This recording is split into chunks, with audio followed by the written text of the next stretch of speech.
प्रिय पाठकों, पिछली श्रृंखला में हमने देखा कि पथिक जो है वह देश का भ्रमण करता है और यह देखता है या उसे यह दिखता है कि हमारा देश जो है वह प्राकृतिक संपदाओं से, प्राकृतिक सौंदर्य से परिपूर्ण है। नदी हैं, झरने हैं, सुगंधित हवाएं चलती हैं, समय पर वर्षा होती है। लेकिन उसके बाद भी वह देख रहा है कि हम जो जनता है वह इस प्राकृतिक सौंदर्य पर मुग्ध नहीं होती है, मोहित नहीं होती है, बल्कि वह दुखी है, त्रस्त है। और तब जब वह नज़दीक जाकर देखता है तो उसको यह लगता है कि इन सब का कारण क्या है? अभाव है, गरीबी है, भूख है। हम खाली पेट किसी भी सौंदर्य का आनंद नहीं ले सकते हैं। हम उत्सव भी तभी मनाते हैं जब हमारी आवश्यकताएं पूर्ण होती हैं। कोई भी हमारा सामाजिक उत्सव जो है वह फसल कटने के बाद होता है। इसका कारण यही है कि जब हमारे घर में अनाज भरा है, हमें संपूर्ण सुख सुविधाएं प्राप्त हैं, तभी हम उत्सव मना सकते हैं। लेकिन अंग्रेजों के राज में जिस समय की यह रचना है, उस समय हमारे किसान जो हैं वह सालों भर परिश्रम करने के बाद भी दुख और अभाव में रहते थे, क्योंकि उनके फसल जो है वह कर के रूप में जमींदारों के यहाँ और जमींदारों के हाथ से होते हुए अंग्रेजों के पास पहुँच जाते थे। इसलिए हमारी ज़्यादातर जो जनता थी वह भूखी थी। उसको समय पर भोजन नहीं मिलता था, वस्त्र नहीं मिलता था, और इसलिए वह दुखी थी और अभावग्रस्त थी। इसलिए उसको यह ईश्वर की जो असीम कृपा है, जो ईश्वर के बनाए हुए उपादान हैं, ईश्वर प्रदत्त जो वरदान है, वह उसको आकर्षित नहीं कर सकते थे।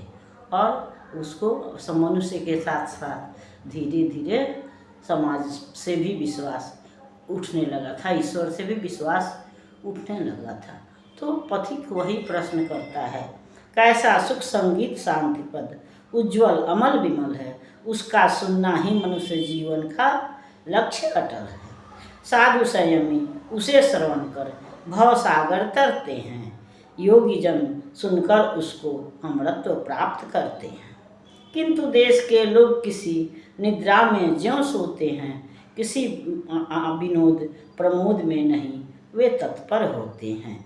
किसी असीम विषाद उदधि में है निमग्न जन सारे, या हैं किसी व्याधि से पीड़ित उदासीन मन मारे।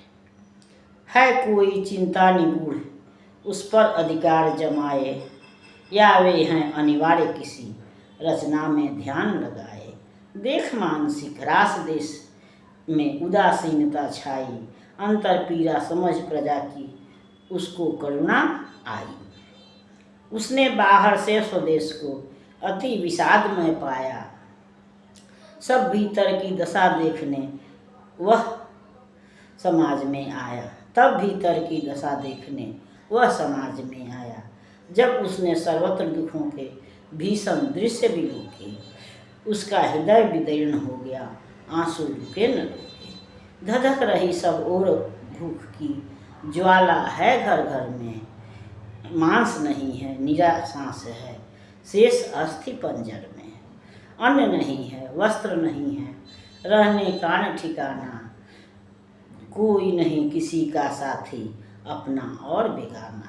लाखों नहीं करोड़ों वैसे हैं मनुष्य दुख पाते, जीवन भार जो जठरानल में जल जल कर मर जाते।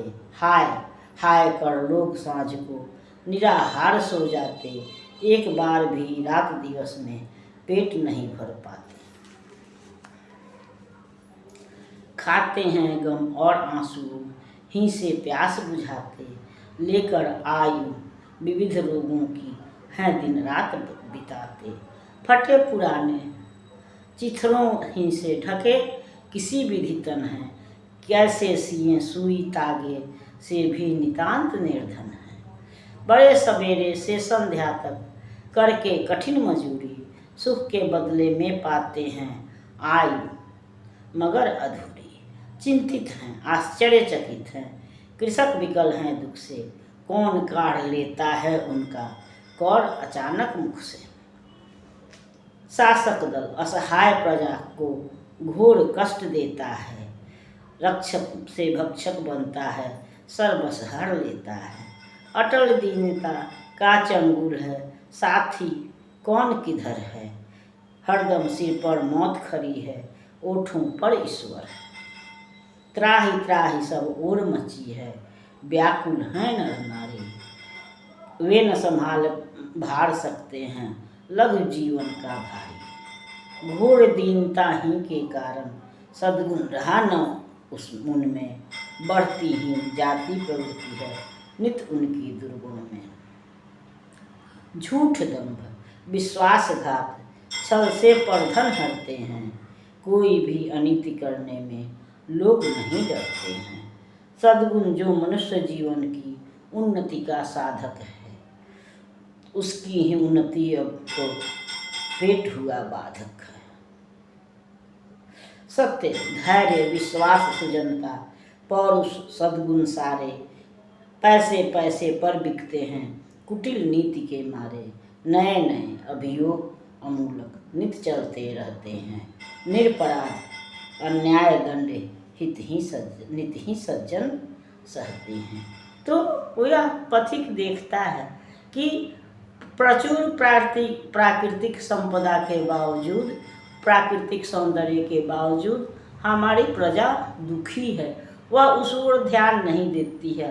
और यह किसी के साथ भी हो सकता है, या यह लगभग सबका अनुभव है कि जब हम भूखे रहते हैं तो हमको कहीं कुछ दिखाई नहीं पड़ती है, सर्वप्रथम अपने हम खाने की चिंता करते हैं। तो वही स्थिति हमारी जनता की भी हो गई थी। सब जब खाने ही की कठिनता थी, वस्त्र भी नहीं प्राप्त था, लोगों का शरीर जो हो गया था वह केवल हड्डियों का ढांचा था जिसमें केवल सांस चलती थी, मांस कहीं भी नहीं बचा हुआ था। शरीर भी उनका चिथड़ों से, फटे पुराने वस्त्रों से ढका हुआ था। लोग पैसे पैसे के लिए तरस रहे थे और इसलिए उन पर तरह तरह के अत्याचार भी हो रहे थे। लोग झूठ भी बोलते थे, अनाचार भी सहते थे और या उन पर तरह तरह के दोषारोपण भी लगाए होते थे। थोड़ा बहुत पैसे के लिए लोग झूठी गवाही भी देते थे। तो इस तरह से जनता की नैतिकता भूख के आगे जो है वह समाप्त हो गई थी। और तब युवक को यह समझ में आया कि सबसे पहले उसको